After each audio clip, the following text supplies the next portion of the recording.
Malam itu hujan turun deras di kota Malang.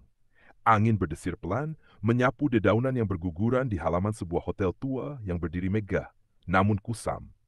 Bangunan itu telah ada sejak zaman kolonial Belanda, dan meskipun sudah direnovasi beberapa kali, aura klasiknya tetap terasa kuat.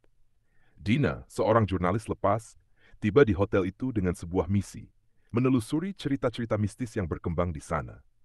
Ia ditemani oleh dua rekannya, Arman dan Theo, yang bertugas sebagai fotografer dan videografer untuk mendokumentasikan perjalanan mereka. Saat melangkah masuk ke lobi, hawa dingin menyelimuti mereka, bukan hanya karena cuaca hujan, tetapi juga karena suasana hotel yang terasa begitu sunyi. Resepsionis yang duduk di balik meja kayu tua menyambut mereka dengan senyum tipis. "Selamat malam, ada yang bisa saya bantu?" Tanyanya dengan nada datar.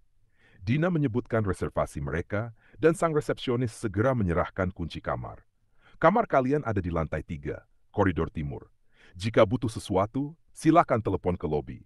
Setelah mengucapkan terima kasih, mereka naik ke lantai 3 menggunakan lift yang bergerak lambat dan mengeluarkan suara berdecit. Begitu pintu lift terbuka, koridor panjang dengan pencahayaan temaram menyambut mereka. Lampu-lampu kuning redup berkelip pelan, seolah-olah energi di tempat ini sedang tidak stabil. "Koridor ini terasa aneh ya?" gumam Arman sambil melirik ke sekeliling. Dina dan Tayo mengangguk. Entah kenapa mereka merasa seolah sedang diawasi. Langkah kaki mereka menggema di sepanjang koridor yang sepi. Saat mereka sampai di depan kamar 308, Dina merasakan bulu kuduknya meremang. Kunci dimasukkan ke dalam lubang, pintu berderit saat terbuka, memperlihatkan kamar yang tampak biasa saja. Namun, ada sesuatu yang terasa janggal. Udara di dalam kamar lebih dingin dibandingkan di luar. Mereka masuk dan meletakkan barang-barang. Theo segera menyiapkan kameranya untuk merekam suasana kamar, sementara Arman mencoba mencari informasi di internet tentang hotel ini. Dina sendiri berjalan menuju jendela, membuka gorden, dan melihat keluar. Dari lantai 3, ia bisa melihat halaman belakang hotel yang gelap dan kosong. Namun, saat ia memandang lebih lama, sesuatu menarik perhatiannya. Di pojok halaman, tepat di bawah lampu taman yang berkedip, berdiri sesosok bayangan hitam. Dina menelan ludah. Sosok itu tampak diam, menghadap ke arah jendela kamarnya. "Arman, coba lihat ini," panggilnya dengan suara tertahan. Arman mendekat dan mengintip keluar. Namun, saat ia melihat ke arah yang ditunjuk Dina, bayangan itu sudah lenyap. "Kamu yakin melihat sesuatu?" tanya Arman ragu. Dina mengangguk, "Dafri ustal besar sasgas koisa bersyrakuliat. Enfai teatual." Malam semakin larut. Hujan masih mengguyur deras, menciptakan irama monoton di atap hotel. Suasana kamar 36 tetap sunyi, hanya terdengar suara kipas angin tua yang berputar pelan di langit-langit. Dina duduk di tepi tempat tidur, pikirannya masih tertuju pada sosok yang ia lihat di halaman tadi. Arman dan Tayo sudah berbaring di tempat tidur masing-masing, meski keduanya masih sibuk dengan ponsel mereka. "Besok pagi kita mulai eksplorasi hotel ini," kata Tio tanpa mengalihkan pandangannya dari layar. "Gue dapet info dari forum horor, katanya ada satu kamar yang udah lama dikosongin karena sering kejadian aneh." "Kamar berapa?" tanya Arman, suaranya sedikit malas. "Katanya sih kamar 310, cuma 2 kamar dari kita." Dina merasakan jantungnya berdebar lebih cepat. "Serius? Terus kejadian anehnya apa aja?" Tio menatap Dina sekilas sebelum kembali membaca. Beberapa tamu yang nginep di kamar sebelahnya sering dengar suara langkah kaki, ketukan di dinding, sama ada yang bilang pernah lihat bayangan hitam berdiri di koridor. Mendengar itu, Dina langsung teringat sosok yang ia lihat tadi di halaman. "Mungkin itu yang tadi aku lihat," gumamnya pelan. Arman mendengus. "Udahlah, jangan kebanyakan mikir. Mungkin itu cuma ilusi gara-gara kita udah denger banyak cerita serem sebelum kesini." Mereka akhirnya berusaha tidur, meski hawa di dalam kamar terasa semakin dingin. Dina menarik selimutnya rapat-rapat dan memejamkan mata. Pukul 2:47 dini hari, Dina terbangun tiba-tiba. Ada sesuatu yang mengganggunya, suara pelan yang hampir tidak terdengar. Ia menajamkan pendengarannya. Dari balik pintu kamar, samar-samar terdengar suara langkah kaki yang menyeret di sepanjang koridor. Dina menelan ludah. Ia melirik ke tempat tidur Arman dan Tio. Keduanya masih tertidur lelap. Langkah itu berhenti tepat di depan kamar mereka. Jantung Dina berdetak kencang. Ia menahan napas, berharap itu hanya imajinasinya. Lalu terdengar suara lain. "Tok!" Seseorang mengetuk pintu. Dina menegang. Ketukan itu pelan, tapi terasa berat, Seolah yang mengetuk bukanlah manusia biasa. Ia menoleh ke jam dinding. Hampir pukul 3 pagi. Siapa yang akan mengetuk pintu di jam segini? Dina mengumpulkan keberaniannya dan bangkit dari tempat tidur.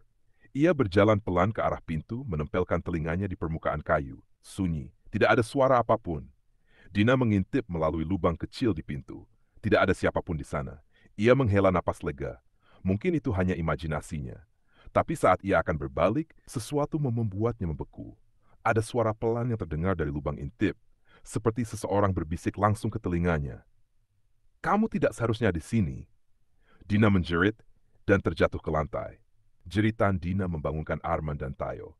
Dengan panik, mereka menyalakan lampu kamar dan melihat Dina terduduk di lantai dengan wajah pucat.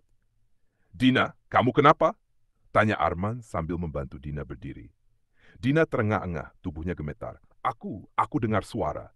Ada yang berbisik dari lubang intip pintu," ucapnya terbata-bata. Tayo langsung menuju pintu dan mengintip keluar, tapi koridor tampak kosong. "Nggak ada siapa-siapa, Din. Mungkin cuma halusinasi karena kamu kaget." Dina menggeleng. "Aku nggak mungkin salah dengar, suaranya jelas banget. Dia bilang, aku nggak seharusnya ada di sini." Arman dan Tio saling pandang. Raut wajah mereka mulai menunjukkan sedikit ketakutan. Apa mungkin ada orang iseng? Arman berusaha berpikir logis. "Kalau ada orang, harusnya kita masih dengar langkah kaki setelah ketukan tadi," balas Dina cepat. Tio menelan ludah, lalu meraih kameranya. "Gua rekam aja, siapa tahu ada sesuatu yang gak kita lihat." Ia membuka pintu perlahan dan mengarahkan kamera ke koridor yang panjang dan sunyi. Lampu-lampu kuning redup masih berkedip lemah, membuat suasana semakin mencekam. Angin dingin terasa menyusup ke dalam kamar, meski tidak ada jendela terbuka. Tiba-tiba, dari ujung koridor terdengar suara samar. Tok, tok, tok. Suara itu seperti ketukan pintu, pelan tapi berulang. Mereka bertiga terpaku di tempat. Ketukan itu bukan berasal dari kamar mereka, tapi dari arah lain, dari kamar 310. "Ada orang di sana?" bisik Arman. Dina menggeleng, suaranya tercekat. "Bukannya kamar itu kosong?" Tio tetap merekam, memperbesar zoom kameranya ke pintu kamar 310. Hawa di sekitar mereka terasa semakin dingin. Lalu sesuatu terjadi. Pintu kamar 310 yang tadinya tertutup rapat perlahan terbuka sendiri berderit pelan. Dalam cahaya redup, mereka melihat sesuatu di balik pintu yang menganga. Sesosok bayangan hitam berdiri diam di dalam kamar. Tio nyaris menjatuhkan kameranya. "Sialan, ada sesuatu di sana." Bayangan itu tidak bergerak, hanya berdiri mematung. Tapi kemudian, perlahan, ia menoleh ke arah mereka. Dina merasa seluruh tubuhnya membeku. Matanya terpaku pada bayangan itu, dan meskipun wajahnya tidak terlihat jelas, ia bisa merasakan tatapan yang tajam menusuk ke arahnya. Lalu, dengan gerakan lambat, bayangan itu melangkah keluar kamar, menuju mereka. "Dina, tutup pintunya," seru Arman. Dina tersadar dari keterkejutannya dan segera membanting pintu, menguncinya rapat. Mereka bertiga berdiri terdiam, napas tersengal. Di luar, koridor kembali sunyi. Tidak ada langkah kaki, tidak ada suara apapun. Tio memeriksa rekaman di kameranya, berharap bisa melihat lebih jelas. Namun yang terlihat di layar membuat mereka semakin merinding. Bayangan hitam itu tidak terekam sama sekali. Aman's koridor kosong, tanpa siapapun di sana. Suasana kamar 3008 berubah menjadi tegang. Dina, Arman, dan Tayo masih terdiam setelah melihat rekaman kamera Tio. Tidak ada sosok bayangan hitam di sana. Hanya koridor kosong yang terlihat normal. Namun, mereka bertiga jelas melihat sesuatu dengan mata kepala sendiri. "Ini nggak masuk akal," gumam Tio. Tangannya masih gemetar saat menggenggam kameranya. "Kita semua lihat bayangan itu, tapi di rekaman nggak ada apa-apa." "Kalau nggak ada di rekaman berarti yang kita lihat bukan manusia," saut Arman dengan suara pelan. Dina merasakan hawa dingin menyelimuti tubuhnya. Ia melirik ke arah pintu kamar, takut sesuatu akan terjadi lagi. "Kita nggak bisa tinggal di sini lebih lama. Besok pagi kita langsung pergi dari hotel ini." Mereka bertiga akhirnya memutuskan untuk begadang. Tidak ada yang berani memejamkan mata setelah kejadian tadi. Jam terus berdetak pelan, seolah waktu berjalan lebih lambat dari biasanya. Pukul 3:03 dini hari. Arman yang duduk di sudut ruangan tiba-tiba mengernyitkan dahi. "Dengar nggak?" Dina dan Tio menoleh ke arahnya. Awalnya tidak terdengar apa-apa selain suara hujan di luar. Tapi beberapa detik kemudian samar-samar terdengar sesuatu dari dalam dinding kamar mereka. "Ketukan! Tok, tok, tok!" Suara itu terdengar dari balik dinding kamar mereka. tepat di sisi yang bersebelahan dengan kamar 310. Mereka saling pandang, tubuh menegang. Lagian siapa yang nginep di kamar sebelah? Bukannya kamar 310 kosong? Bisik Dina. Matanya membulat ketakutan. Tio menggigit bibirnya. Jangan bilang itu. Sebelum ia bisa menyelesaikan kalimatnya, suara ketukan itu berubah menjadi sesuatu yang lebih mengerikan. Suara seretan. Seperti seseorang menyeret sesuatu yang berat di lantai. Sek! Dina membekap mulutnya sendiri, mencoba menahan napas. Jantungnya berdebar kencang. Arman perlahan berdiri dan mendekati dinding, menempelkan telinganya. Namun saat ia mencoba mendengar lebih jelas, sesuatu menghantam dinding dari sisi lain dengan keras. Buk, buk, buk! Arman terlonjak mundur. Gila! Kayak ada orang nabrakin sesuatu ke dinding. Saat itu juga, ponsel Dina bergetar. Dengan tangan gemetar, ia mengangkatnya. Di layar, tertera nomor tidak dikenal. Jangan diangkat, Din, bisik Tio. Tapi entah kenapa, tangan Dina bergerak sendiri dan ia menekan tombol jawab. Halo, suaranya hampir bergetar.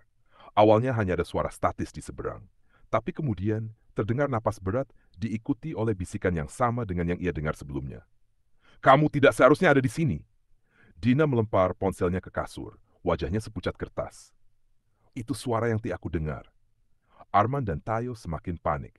Mereka sadar semakin lama mereka berada di sini, semakin banyak hal mengerikan yang terjadi. Udah, gua nggak peduli. Kita cabut dari sini sekarang juga, seru Arman. Mereka bertiga segera meraih barang-barang mereka dengan buru-buru. Saat Dina meraih tasnya, ia sempat melirik ke jendela. Dan di sanalah dia. Sosok hitam itu berdiri di halaman, tepat di bawah jendela kamar mereka. Tapi kali ini, sosok itu lebih jelas. Bayangan itu adalah seorang wanita. Rambutnya panjang, acak-acakan, wajahnya pucat dengan mata hitam pekat yang kosong. Gaunnya berwarna putih kotor, seperti sudah lama tidak dicuci. Dina tercekat, tubuhnya membeku. Lalu sosok itu mengangkat wajahnya dan tersenyum, senyum yang tidak seharusnya dimiliki manusia. Seketika, lampu kamar mereka mati. Pelarian dari neraka, kegelapan menyelimuti kamar. Tayo meraba-raba mencari senter dari tasnya, sementara Arman mengutuk pelan. Lari! Kita keluar dari sini. Mereka bertiga meraih barang-barang seadanya dan bergegas membuka pintu. Begitu pintu terbuka, mereka langsung berlari menuju lift. Tapi lift di ujung koridor itu terbuka sendiri, dan di dalamnya ada sosok yang berdiri diam. Itu wanita yang sama. Dengan mata hitam dan senyum menyeramkan, ia berdiri di dalam lift menghadap mereka. Dina tercekat. Tidak, tidak mungkin. Tanpa pikir panjang, mereka berlari ke arah tangga darurat. Nafas mereka tersengal, jantung berdegup kencang saat mereka menuruni anak tangga dengan tergesa-gesa. Namun langkah kaki lain bergema di belakang mereka. Seseorang atau sesuatu sedang mengejar mereka. Dina menoleh ke belakang dan hampir menjerit. Wanita itu sudah ada di atas tangga, berdiri diam, menatap mereka dari kejauhan. Tapi kepalanya miring tidak wajar ke satu sisi. Mereka mempercepat langkah, hampir tersandung saat mencapai lantai dasar. Tanpa peduli pada resepsionis atau siapapun yang mungkin ada di lobi, mereka langsung berlari keluar dari hotel. Begitu mereka menginjak aspal di luar, hawa dingin mendadak hilang. Suasana terasa berbeda, lebih hangat, lebih nyata. Mereka terengah-engah, saling berpandangan dengan wajah ketakutan. Hotel tua itu kini tampak biasa saja. Tidak ada yang aneh. Tidak ada tanda-tanda sesuatu yang baru saja mereka alami. Tapi saat Dina melirik kembali ke jendela lantai 3, Mobay flew terkum. Daarbij een jerk zit het land, short deel en aantreffen.